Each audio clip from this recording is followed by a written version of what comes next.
আসসালামু আলাইকুম, ডেলিশিয়াস বাংলা ফুডে সবাইকে আরও একবার স্বাগত জানাচ্ছি। আজকে আমি তৈরি করে দেখাবো ডিম পরোটা। সকালবেলার নাস্তার জন্য ঝটপট এই ডিম পরোটা আপনারা তৈরি করে নিতে পারেন। অনেক সময় দেখা যায় পরোটা ঠান্ডা হয়ে যাওয়ার পর শক্ত হয়ে যায়, তবে আজকে যেভাবে তৈরি করে দেখাবো পরোটাগুলো ঠান্ডা হওয়ার পরেও কিন্তু নরম থাকবে। একদম সহজ প্রসেসে আমি পরোটাগুলো তৈরি করে দেখাবো, আশা করছি আপনাদের কাছে ভালো লাগবে। তাহলে আর কথা না বাড়িয়ে চলুন মূল রান্নায় চলে যাচ্ছি। পরোটাগুলো তৈরি করার জন্য সবার প্রথমে একটা বাটিতে নিয়ে নিচ্ছি 2 কাপ পরিমাণে ময়দা। আপনারা চাইলে কিন্তু ময়দার পরিবর্তে আটাও নিতে পারেন। এবার এখানে দিয়ে দিচ্ছি স্বাদ অনুযায়ী লবণ আর দিয়ে দিচ্ছি হাফ চা চামচ পরিমাণ বেকিং পাউডার। বেকিং পাউডারটা একদমই অপশনাল, দিলে পরোটাটা একদমই সফট হয়, আপনারা চাইলে কিন্তু স্কিপ করতে পারেন। এবার একটা স্প্যাচুলা দিয়ে সব উপকরণগুলোকে একটুখানি মিশিয়ে নিচ্ছি। মিশানো হয়ে গেলে এবার আমি মাঝ বরাবর একটু ফাঁকা করে নিচ্ছি। এবার এর মধ্যে আমি দিয়ে দিচ্ছি হাফ কাপ পরিমাণ পানি। এখানে আমি নর্মাল পানিটাই ব্যবহার করেছি। এবার পানি আর তেলটা হাত দিয়ে একটু মিক্স করে নিয়ে আমি ময়দার সঙ্গে ভালো করে মিশিয়ে নিব। হাফ কাপ পানিতে কিন্তু ময়দার ডোটা ভালো করে মাখা হবে না, আমি আরও পানি অল্প অল্প করে দিয়ে ময়দার ডোটা একদম সফট করে তৈরি করে নিব। তো দেখতেই পাচ্ছেন আমি ময়দার ডোটাকে কি পরিমাণে সফট করে তৈরি করে নিয়েছি। এবার এই ডোটাকে একটা গোল বলের শেপ দিয়ে ঢাকনা দিয়ে ঢেকে 10 মিনিটের জন্য রেস্টে রেখে দিব, এতে করে ডোটা কিন্তু সেট হয়ে যাবে। ফিরে আসলাম 10 মিনিট পর। এবার ডোটাকে আমি আবারও কিছুক্ষণের জন্য মেখে নিব।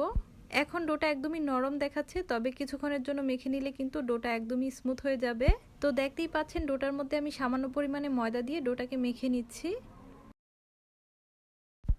তো দেখতেই পাচ্ছেন ডোটা মেখে নেওয়ার কারণে কত বেশি স্মুথ হয়ে গিয়েছে। এবারে ডোটাকে একটা চপিং বোর্ডের উপরে নিয়ে সমান ভাগে লেচি কেটে নিব।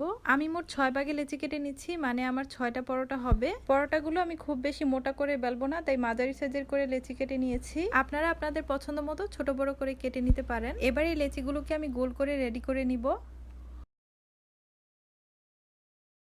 তো দেখতেই পাচ্ছেন সবগুলো লেচি আমি রেডি করে নিয়েছি। এবার এগুলো একটা ঢাকনা দিয়ে ঢেকে সাইডে রেখে দিচ্ছি। এবার আমি ডিমের মিশ্রণটা রেডি করে নিব। পরোটাগুলো তৈরি করতে আজকে আমি 3টা ডিম ব্যবহার করছি, আপনারা আপনাদের প্রয়োজন মতো নিয়ে নেবেন। তো দেখতেই পাচ্ছেন আমি একটা বাটিতে 3টা ডিম ভেঙে নিলাম। এবার এখানে দিয়ে দিচ্ছি স্বাদ অনুযায়ী লবণ, 1/4 চা চামচ করে দিয়ে দিচ্ছি হলুদের গুঁড়া আর জিরার গুঁড়া। জিরার গুঁড়ার পরিবর্তে আপনারা এখানে চাইলে চাট মশলা ব্যবহার করতে পারেন। এরপর এখানে 5-6টার মতো মিহি কুচি করে রাখা কাঁচামরিচ দিয়ে দিলাম। এরপর এখানে পেঁয়াজ কুচি দিয়ে দিলাম, পেঁয়াজটাকেও আমি একদম মিহি কুচি করে নিয়েছি। ধনেপাতা কুচি দিয়ে দিলাম 1 টেবিল চামচের মতো। এখন সব উপকরণগুলোকে মিশিয়ে নিব। ডিমের এই মিশ্রণটা পরোটাগুলো তৈরি করার কিছুক্ষণ আগেই তৈরি করে নিবেন। অনেক আগে তৈরি করে রাখলে পেঁয়াজ আর মরিচ থেকে পানি ছেড়ে দিবে, তখন কিন্তু এই মিশ্রণটা পাতলা হয়ে যাবে, তাই পরোটাগুলো ভাজার কিছুক্ষণ আগে এই মিশ্রণটা তৈরি করে নিবেন। ডিমের মিশ্রণটা কিন্তু এখন আমার একদমই রেডি। এবার এটাকে একটা সাইডে রেখে দিব। এখন পরোটাগুলো বেলে নিব, তার জন্য আমি একটা লেচি নিয়ে নিয়েছি। সামান্য পরিমাণে ময়দা দিয়ে পরোটা বেলে নিব। প্রথমে পাতলা এবং বড় করে আমি একটা রুটি বেলে নিব। তো দেখতেই পাচ্ছেন আমি একটা রুটি বেলে নিয়েছি। এবার এই রুটির উপরে সামান্য পরিমাণে সয়াবিন তেল দিয়ে ব্রাশ করে নিব। রুটির চারপাশে তেলটা ব্রাশ করে নেওয়ার পর এর উপরে আমি সামান্য পরিমাণে ময়দা ছড়িয়ে দিচ্ছি, এতে করে পরোটাটা অনেক সফট হয় আর অনেক ফুলে। এবার একটা ছুরি দিয়ে আমি পরোটার সাইড থেকে এভাবে কেটে নিচ্ছি। পরোটাটাকে আমি 8 ভাগে কেটে নিচ্ছি। পরোটার মধ্যে আমি সামান্য পরিমাণে লেয়ার তৈরি করতে চাচ্ছি, যার কারণে আমি পরোটাটাকে 8 ভাগে কেটে নিলাম। আপনারা চাইলে প্রথম বেলাতেই পরোটাটা ভেজে নিতে পারেন। এবার কেটে রাখা অংশগুলো টেনে এনে মাঝ বরাবর সিল করে দিব। এবার এটাকে হাত দিয়ে টেনে সামান্য বড় করে নিব, তারপর আবারও গোল করে তৈরি করে নিব।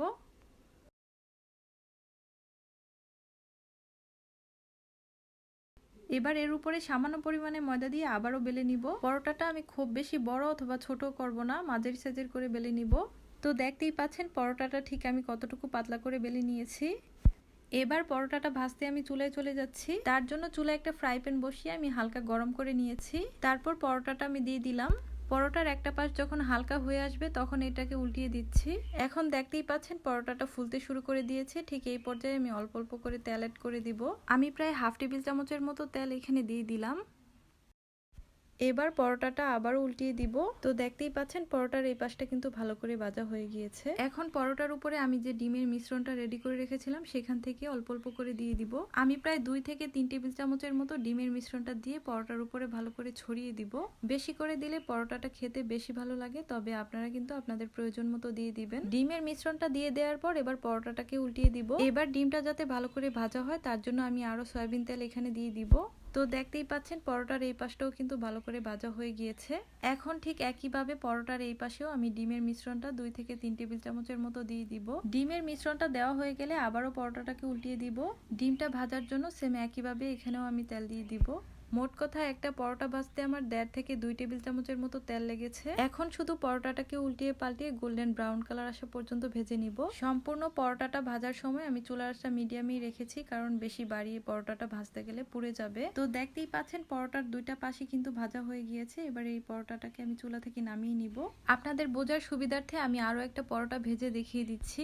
সেম ভাবে আমি আরো একটা পরোটা বেলে তারপর ফ্রাই প্যানে দিয়ে দিলাম। পরোটার একটা পাশ যখন হালকা হয়ে আসছে পরোটাটাকে উল্টিয়ে দিচ্ছি। কিছুক্ষণ পর পরোটার মধ্যে অল্প অল্প করে সয়াবিন তেল অ্যাড করে দিয়ে ভালো করে এই পাশটা ভেজে নিব। পরোটার মধ্যে যখন হালকা ব্রাউন কালার চলে আসবে তখন পরোটাটাকে আবারও উল্টিয়ে দিতে হবে। এই পর্যায়ে ডিমের মিশ্রণটা পরোটার উপরে দিয়ে দিতে হবে। সেম একইভাবে 2-3 টেবিল চামচের মতো দিয়ে পরোটার উপরে ছড়িয়ে দিতে হবে। পরোটাটা উল্টিয়ে দিয়ে ডিমটা ভাজার জন্য সামান্য পরিমাণে তেল দিয়ে দিচ্ছি। এবার এই পাশেও আমি ডিমের মিশ্রণটা একইভাবে দিয়ে ছড়িয়ে দিব। দেওয়া হয়ে গেলে পরোটাটা উল্টে দিব। আবারও সামান্য পরিমাণে তেল অ্যাড করে দিয়ে পরোটাটাকে উল্টে পাল্টে গোল্ডেন ব্রাউন কালার আসা পর্যন্ত ভেজে নিব। তো দেখতেই পাচ্ছেন পরোটাটা ভাজা হয়ে গিয়েছে। একইভাবে সবগুলো পরোটা আমি ভেজে পরিবেশন করে নিচ্ছি। এই পরোটাগুলো সবজি ভাজি ছাড়া এমনিই খাওয়া যায়, খেতে ভীষণ মজার হয়। যেহেতু আমি ভিডিও করছি সবগুলো পরোটা ভেজে রেডি করে সুন্দরভাবে সাজিয়ে নিতে নিতে কিন্তু আমার পরোটাগুলো ঠান্ডা হয়ে গিয়েছে। গরম থাকা অবস্থায় কিন্তু পরোটাগুলো অনেক বেশি নরম থাকে, আর ঠান্ডা হওয়ার পরেও কিন্তু দেখতেই পাচ্ছেন কতটা নরম আছে। অনেক সময় ধরে রেখে দিলেও কিন্তু এর চেয়ে বেশি আর শক্ত হবে না। তো আশা করছি আমার আজকের ডিম পরোটা রেসিপি আপনাদের কাছে ভালো লেগেছে। ভালো লাগলে অবশ্যই লাইক, কমেন্ট এবং বেশি বেশি শেয়ার করে দিবেন। আর যদি চ্যানেলে নতুন হয়ে থাকেন তাহলে অবশ্যই চ্যানেলটি সাবস্ক্রাইব করে বেল বাটনটি অন করে রাখবেন পরবর্তী নোটিফিকেশন সবার আগে পাওয়ার জন্য। তাহলে আজকে এখানেই বিদায় নিচ্ছি। সবাই ভালো থাকবেন, সুস্থ থাকবেন। আল্লাহ হাফেজ।